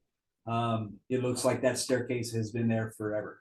Okay, so when you see them, if you haven't seen them, they kind of sell themselves. They're just so cool, and they're a very, very good match. All right, so just like the wood parts, you just add those in and you create your quote. But let's look. Any questions about any of that? Yeah, I've just got a question. So it's laminate on top, and then it's wood, that little bit underneath. Is that correct? Yes. So this is the tread. This is the front of the tread. And this front nose is made of real hardwood. Okay, that way if you were gonna wrap or put a carpet runner down there, it would hold a staple or a nail in there. Now, the top Got it. is made of, this is MDF. Got it. The hardwood though, is it in this case? I think it's you chose is it a what sort of wood's that? Is it hickory or? It's either pine or poplar. Okay, so it's It's actually covered poplar. then. It's painted then to match the It's material. wrapped around. The vinyl wraps all the way around the tread. Oh, got it. Thank you. So you see how it wraps all the way around? Oh, got it. Yep. So Yep, that we makes actually sense. wrap around on the back and then all the way around in the front. And we do all that assembly and wrapping here in Erlanger as well. Got it. Okay, thank you. Okay. So let's just real quick touch on the return treads. Why am I? Uh-oh. Let's just touch on the left and the right returns. Of course, these are available in both wood and the laminate modern. So what are we talking about when we talk about a return tread or a mitered tread? This being a left return tread. So what it is this staircase is open on the left-hand side. On the right side of this staircase, it would be a wall or stringer, but the left side is open. So there are actually balusters that are installed into the top of this tread. So you always determine left or right by facing the staircase. So in this case, looking at the staircase, this is a left return tread. Okay. Now, when you get these from us, if you order a left or right or a double return, we actually install that return end on the tread. You do not have to, the installer does not have to make that difficult cut. They come with that return end already installed. Okay. So that, any questions about the left and the right? I'm just thinking about, what about those staircases where you've got the first step off the main floor where I think they were calling like a bird cage, where you've got the railing wraps around, you've got your banisters, and Yes, then sir. there's an open like a half circle ending Yep. on the So open good side. segue into the final unfinished stair parts. So to your question though, we cannot wrap a rounded tread like that. Okay. We can make that using real wood. So if we were going to, we could have quoted that in that hemisphere or the meridian color that we had earlier. And on our on the OMS, you'll see that the starter tread is there. Okay. Why do I have so many things? Okay, so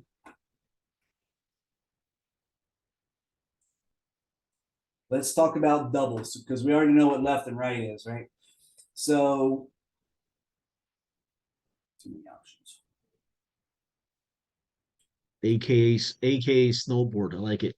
That's right, AKA snowboard, because what this is doing is it's leaving out a dimension. So that makes this tread reversible.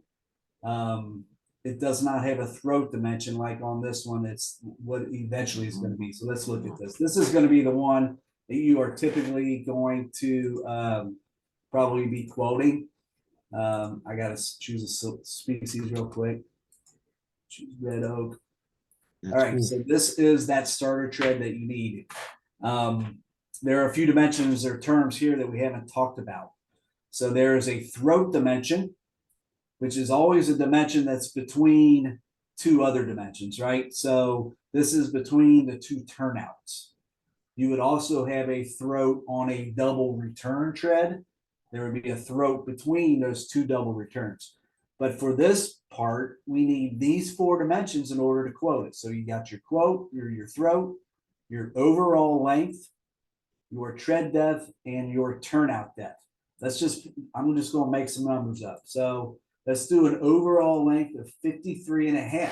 Notice I have to choose an exact dimension because you can't cut this to fit. It's finished on both sides, right? So 53.5 is just an overall dimension. I'm going to choose a throat of 33.1/8, a turnout of 13.25, and a tread depth, we'll do the standard 11.5. All right, so with those dimensions, you see that that one stair tread is $384. Again, that's double your cost, but still an expensive tread. You want to make sure you get these dimensions right and not have to order it twice. What is another great tool with OMS is you have this live preview button, and what it's going to do for you is it's going to draw that tread based on the dimensions that we inputted. All right. So if I superimpose a couple of those, put them in the wrong spot, or maybe the customer gave you wrong dimensions or you measured wrong, you might know right away by looking at this image that something's off, right? An easy screenshot, if you're working through email, confirm that, hey, is this what you need? Is this what that tread looks like? So pretty handy tool that it actually draws it based on your dimensions. So when you add that to the cart, there's a suggested item. So for every tread, there's a riser, right? So with that starter tread, it's now asking if you want the starter riser to go with it. Okay. Just like that. Remember how we switched from the matching to the primed white? You would do that here again. Okay, let's choose primed white. So with the dimensions that we put in for the tread, you can imagine that knowing that the riser has to be 1.25 inches smaller all the way around. What do I mean by that, right? So this is a good image of the starter tread with the riser below it. Well, the tread always overhangs the riser that's below it by 1.25 inches. It could be different. It could be 1 inch, maybe even 3/4, but the standard is 1.25 inches. So when we are making the matching riser, we're assuming 1.25 inches overhang. Okay. So what does that mean? So with those difficult fraction dimensions that we inputted for the tread, this auto configure button is a dream. Just confirm that this is the tread you're matching, and it did all of that math for us, assuming 1.25 inches overhang. Okay. Understand that? That's very helpful, right? If you were getting into that. So then very simply, you're just going to add that riser to the cart, and now you have both parts. So really, that's the most difficult part on here. If you understand that and can, then OMS is a cakewalk for you. But this would be the most configurable part that we would be able to handle via OMS. If you had something that was a bow front tread or an S-shaped tread, something that's really elaborate, you'll have to reach out to us and we would give you a quote, a custom quote for that. But this would be the most complex part that OMS can quote for you. Okay. It's awesome. All right, cool. Any questions? What another curveball? What about like a little pie shaped landing? Because I'm just using my own home as an example. I've got starter first tread, second tread, and then I've got like a 30-degree sweep, and then it goes straight up. Yeah, so those can be tough. If it's wood, of course we can do it. We can make anything. Now, pre-finishing can be a problem. In the case of a tread that won't go through our pre-finishing line, we would finish by hand. Everything's stained by hand, but to actually put the finish on that aluminum oxide UV cured finish, we would have to do that landing by hand. It won't fit through our machine. We can do it for sure. Okay. Is there a certain width in terms of a guideline to, if it's 36? If it's deeper than 20 inches, then it would have to be hand done, or we would have to ship it in multiple pieces. Okay. So yeah, that's that. Great question. What I like to show next are a couple accessories, which kind of segues us into the installation questions. So on here, you'll see that we offer a couple accessories. To be honest, we don't sell a lot of these through you guys. Everybody has a glue that they like to use. Most people either have a tool, whether it's ours or someone else's. But what are these first? What are we talking about? So the question came up about glue, or how to install these. when you're using glue, it's absolutely, if you remember anything, remember this. When you are gluing down stair treads or even flooring for that matter, you have to use something that doesn't have any water in it. So it needs to be a urethane adhesive, okay? We offer this Treadlock by Bostik. I think it's a great price. I think it's, I don't know, $8 or $9 a tube. But it has to be urethane based. If it had water in it, if you used a liquid nails or something that had water in it, what's going to happen is the raw wood on the bottom of the treads is going to draw the water out of that glue. It's going to pull the water out of the glue. That water is going to be in those wood fibers and it's going to want to escape. And that's what causes wood to cup or curl. And if that happens with your retreads, they're ruined. I mean, you're going to have to replace them. So again, make sure that if you're gluing any of these parts down, just use something that's urethane based. One of those 10-ounce tubes will cover 3 42-inch treads. This isn't a full trow down. This is just that zigzag pattern. One 10-ounce tube covers 3 42-inch treads. Okay. So that takes, any questions about the glue? All right, so let's take this. So the second item on here is a tread tool. It's an inexpensive tool. I think your cost is less than $15. They pretty much retail anywhere for about 20 to 25. But what is it? So let me do this. So what you're getting with that tool are these 2 gray plastic ends. And what he's doing there is he's capturing the angles on both sides of this staircase. So this is a boxed staircase. There's a stringer on both sides. So he's trying to create a template for the new treads so that he can cut them and they'll fit. Well, you would think that these would be 90 degrees on both sides and just cut them to length and they drop in. Well, they should be 90 degrees, but they never are. So he's capturing that 89 or 91 degree angle on the right side and then on the left side. And then with that template, he then has now created a template of, there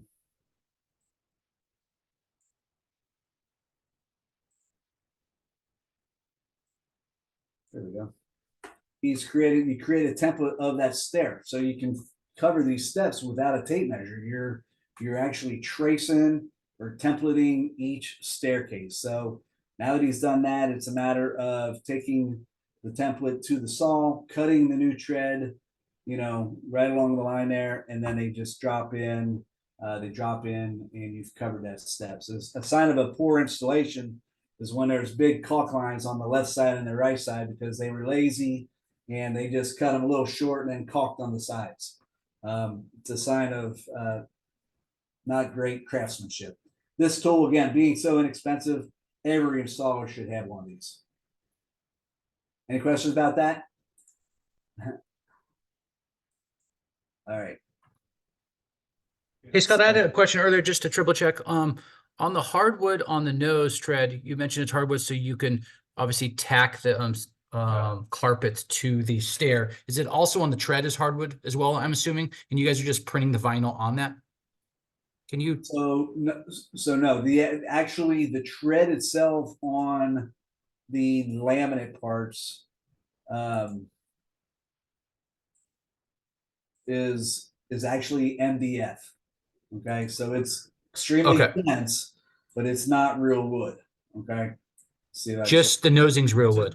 Just the nosing, correct. So okay, you can kind of see it there. See how there's a seam there. So the top is, the durable part that you're walking on. This again is for the, taking the beating of a shoe or a boot that's kicking it all the time, and it will receive a staple or a nail. But the tread itself is MDF or HDF, so it's extremely durable. The finish on our vinyl parts is 30 years. On the wood parts, it's 25. Plugs into the okay. And then with the stapler nail going into the hardwood, so you're not stapling or nailing the carpet on top of the tread? I've never installed, so just want to clarify that. Well, at the application of how it gets done. Well, if you're going to do it, you would actually probably want to put a tack strip. So you're going through the MBF down into the down into that sub tread or the subfloor below it. You're going to do that. Now you could Okay. cascade it where, because the back riser is going to be real wood. So from the back riser to the front, you know, you could, just depending on the look of that carpet runner. 10-4. Thank you for the clarification. Certainly. Let me talk about the installation because it came up a little bit earlier. So we like to show this. This kind of gets you thinking a little bit. And we, of course, recommend that you glue these down. You would never want to, you know, nail these down, you know, especially with the pre-finished items because they're, you know, furniture grade. You would never want to put a screw or a nail through the face of these. Using that glue, gluing these down, as long as there is no dirt or dust or anything, those two pieces of wood are going to become one. They will never come up. The only nail that you might ever want to put in would be in the back of the tread when you're installing this. And when you install, you start at the bottom. You start, you know, you do your first riser and then your first tread. That way, the second riser sits on top of the first tread. So a nail in the back would keep that glue or keep that tread in the glue while that glue cures. Okay, that would be the only purpose of a couple of staples or pin nails in the back. Would be the only place that we would recommend a nail. And then that second riser hides that nail. Okay, so what are we showing in this little display is that we talked about an 1.25 inch overhang. So this is representing the original tread. I don't know if you can see my cursor, but that's the original tread and then the original riser. So there was an 1.25 inch overhang. Many installers even still will come in and they'll cut that overhang off. Okay, they cut that off so that they have squared it off. So now that's, you know, a nice square edge that you can put a new riser and then the new tread on. Well, what we're showing here is that rather than cutting that off and creating the mess, is just to shim that 1.25 inch out. So this 1.25 inch overhang, using a 1/2 inch shim in this case, and that new 3/4 inch riser, we now have squared it off in the front, and we just went straight down with the new tread, glued it down, and you are covering that set of stairs in a day, and probably home early for dinner. So you really, you know, it's really the way to do it. Now, there may be times that, you know, you have to cut the nose off. For instance, if this white stringer wasn't as tall as it is in this display, you never want this new tread to come out beyond the white stringer. Okay, so if you're so close, or if it is going to come out beyond that, you may want to go ahead and cut that off. Just know, cutting that off, you know, this tread more than likely was mortised into that white stringer, so you have some patchwork to do, and you have to paint. So again, good reason to do it this way, shimming it. But of course, there you can also cut that overhang off. Any questions about that? Yeah, just a question on the length or sorry, the width of the tread. Do some owners, because this implies that you end up having a wider tread because you're not cutting off the end of it, you're allowing it to naturally extend, and then you're adding on an extra 1/2 inch or whatever that is on the end. Is that ever a concern for homeowners, having basically ending up with a wider tread than they had before? You mean the white from the left to the right or from the front to the back? From the left to the right. I'm looking at this picture from the left to the right. I think the riser adds material in the back end, so I think you're the same all the way around anyways. So So- what you're talking about, Anthony, is increasing the depth of the tread, right? It's the Increasing depth. of I the tread. apologize. Yep, Okay. it's increasing the But depth. keep in mind, when you do one, you're doing the exact same thing to the next one, so it just shims everything out the same. Right. That's right. Does that make sense, Anthony? It does. I was just thinking that all the stairs, there would be an extra, I don't know, 1/2 inch or whatever that overhang is. They're all going to end up longer or deeper rather. Yeah. It's- Again, you're doing the same thing to each step, and you know, it's not going to change it at all. I think of the visual, if on the back of that top thread, if you had another riser there where your cursor is, then Yeah. you basically compensate for the extra half inch that we don't see here, but in reality would be there because the riser is the half inch. Yeah. Ah, right. So True. you're basically back to even. True.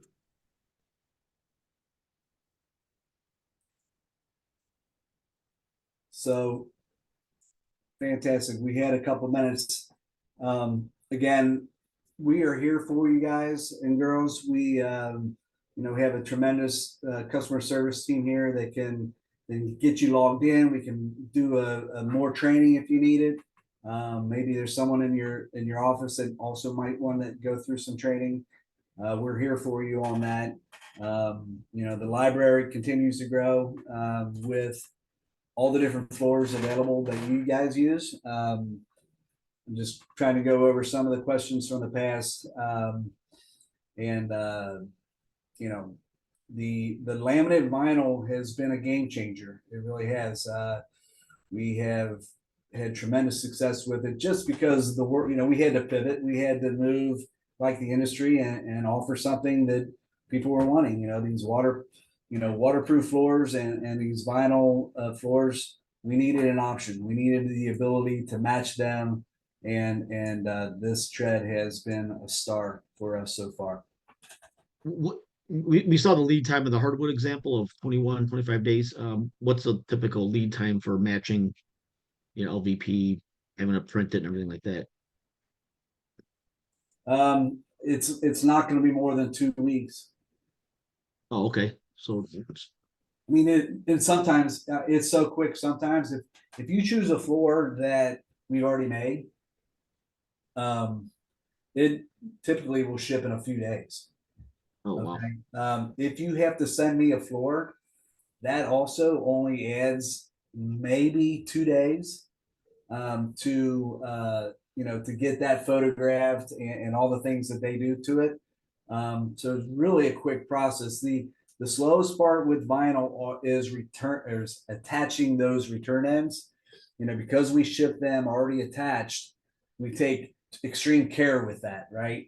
We don't want them to break off, and it's a hard thing to do to be able to get that match because you can't sand it and putty it and make that fit exactly. So we have real talented people that have learned a lot in the last year.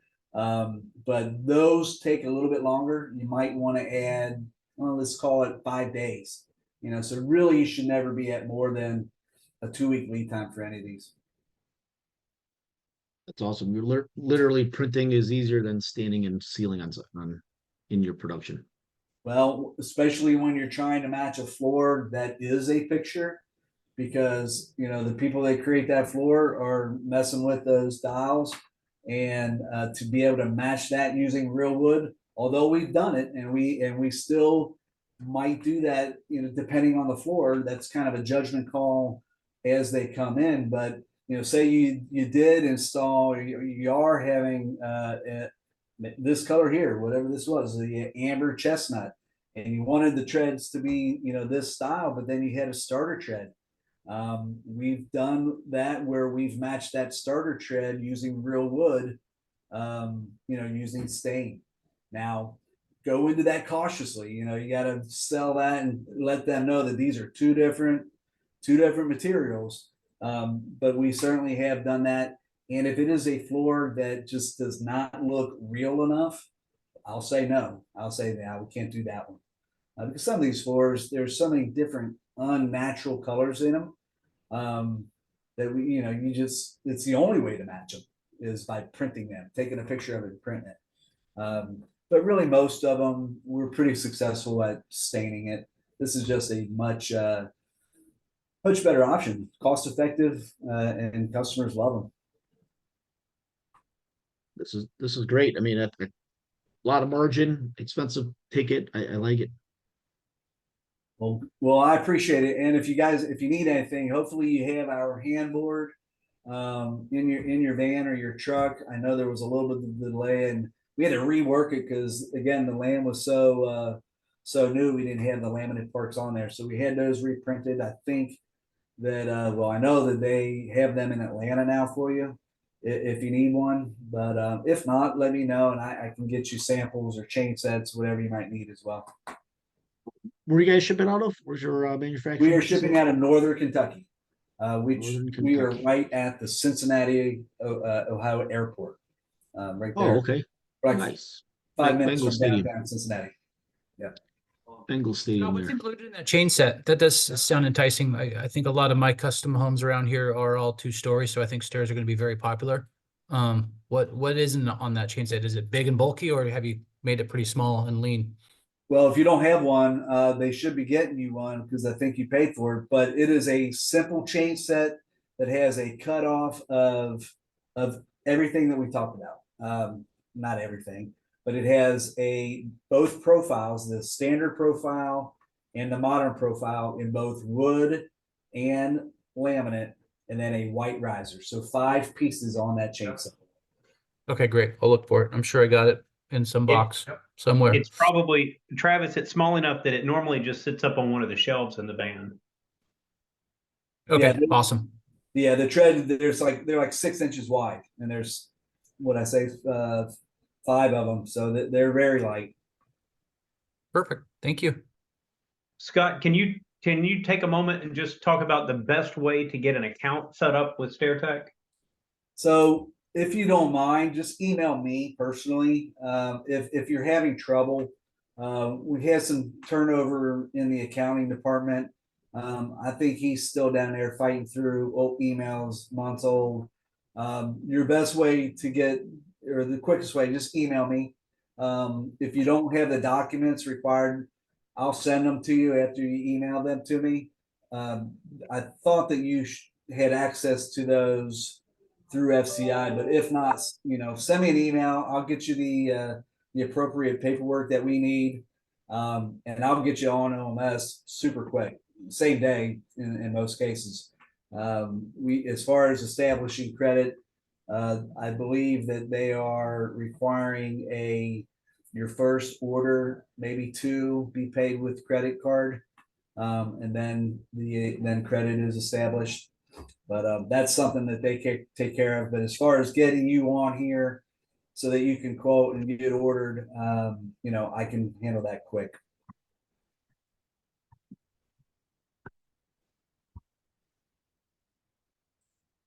Great. Anything else?